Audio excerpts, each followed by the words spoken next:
धुळे, खानदेशातलं महत्त्वाचं शहर. तापी आणि गिरणा नदीच्या खोऱ्याचा हा भाग.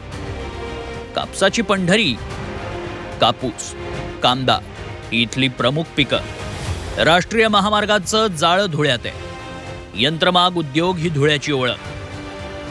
मात्र राजकीय इच्छाशक्तीच्या अभावी विकासाची गंगा इथं पोहोचू शकलेली नाही. धार्मिक आणि जातीय ध्रुवीकरणामुळे विकासात धुळे मागे पडलं. दिल्ली मुंबई औद्योगिक कॉरिडॉरचं स्वप्न अधुरच आहे. MIDC मध्ये पुरेशा सुविधा नाहीत. इंदूर रेल्वे मार्ग रखडलेलाच आहे. बेरोजगारी हे देखील धुळेकरांचं मोठं दुखणं आहे. धुळे हा मतदारसंघ अलीकडच्या काळात भाजपचा बालेकिल्ला बनलाय. 2009 मध्ये भाजपच्या प्रताप सोनावणेंनी काँग्रेसच्या अमरीशभाई पटेलांचा पराभव केला.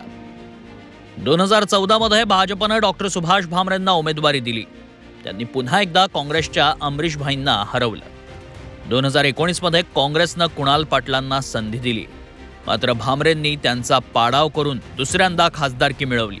विधानसभेचा विचार केला तर भाजपचे 2, MIMचे 2, काँग्रेसचा 1 आणि शिवसेना शिंदे गटाचा 1 आमदार आहे.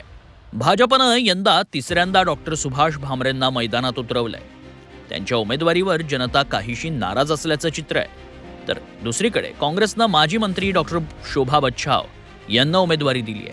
मात्र त्यांच्या उमेदवारीला काँग्रेस पक्षातूनच विरोध होतोय. धुळे लोकसभा मतदारसंघातील जनतेच्या आशीर्वादाने, नेत्यांच्या आशीर्वादाने मला 10 वर्ष खासदार म्हणून मिळालेत आणि त्याच्यातले 3 वर्ष संरक्षण राज्यमंत्री होतो. मला वाटतं संरक्षण राज्यमंत्रीसारखा एवढा मोठा बहुमान कैलासवासी यशवंतराव चव्हाण आणि शरदरावजी पवार याच्यानंतर मलाच मिळाला. खासदार साहेब त्यांनी त्या ठिकाणी त्यांच्या पद्धतीने कामं केलेली आहेत. परंतु मला देखील प्रशासकीय अनुभव आहे. मी देखील माजी मंत्री आहे आणि धुळ्याचे जे काही प्रश्न आहेत ते सोडवण्यासाठी मी निश्चितपणे प्रयत्न करणार आहेत. वंचित बहुजन आघाडीनं IPS अधिकारी राहिलेल्या अब्दुल रहमान यांना तिकीट दिलंय. वंचितमुळे काँग्रेसची हक्काची वोट बँक विभाजनाच्या वळणावर आहे. धुळे लोकसभा मतदारसंघामध्ये भाजपच्या विरोधात एकच उमेदवार निवडणूक रिंगणात उतरवण्याचा प्रयत्न हा विरोधकांचा आहे.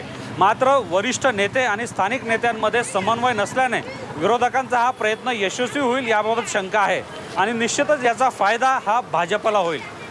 प्रशांत परदेशी, झी मीडिया, धुळे.